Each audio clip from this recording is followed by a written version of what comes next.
Tutuloy natin yung pagputol ng buli. Napakahirap, ang kapal.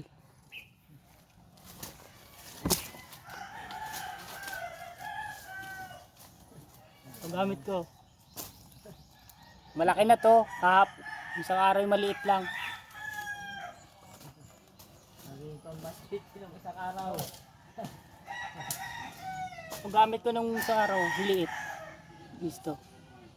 Tinawag ko na, meron baka ko ng tatay sa ulo. Anak lang ako eh. Ano na, tatay na. Tatay na, binabagot na yun. Tatay na to. Hindi na yung anak. Yan, nakahapoy anak ko. Vlog, bago nagtutuloy ka. Ako ko rin nagtutuloy eh. Palakol. Para ko yung mga balak. Ng gitna. Parang bunot. Tigas na pala yung tabi. Kaya kakabaw. Oh. Narito pa ko siya. Pag-buming sa baka siya, lakas ng braso. Kaya na lang ukit to. Nabatak sa buong braso na ganito. Nabigil pa. Narang bulldog siya. Yung mga kapurusay, mataba na. Dali na mahingal. Wala na. Oh, baboy na.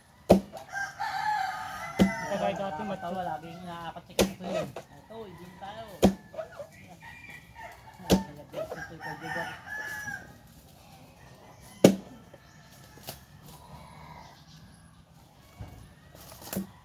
Dahil matagal na si Jabaldeng. Sabi sa paklak para kamay niyo, baka matunta. Yun nga, makamasugat. Parang Malagari pa nun. parang nilagari ang kamay niyo.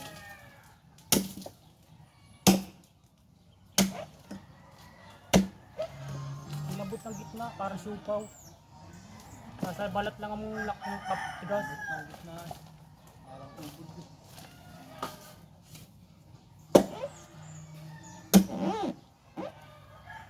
Kasi lang po may naibigat ko na ito ngayon nakatambay. Oo, tatambay dito yun. Tingnan sa ito ng putol. Putol niya. Ilaw saging yun. Nayak-yak pa si Ricky habang natandaan pa. Naayak pa rin. Bibigay talaga niya matanggap yun. Nawala. Oo, sa ilaw saging. Matanggap na nawala ang anak. Ano daw, napakasipag daw sila ito. So, hindi nare-reklamo. Sa lahat ng anak ko. Siya pang nawala. Paano wala? Nawala na lang yung mga lukong tao. Di ayos lang. Yung mababait.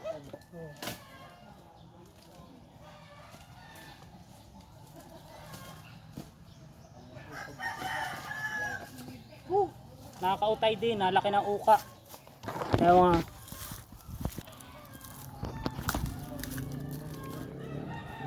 Laki ng uka oh. Oo.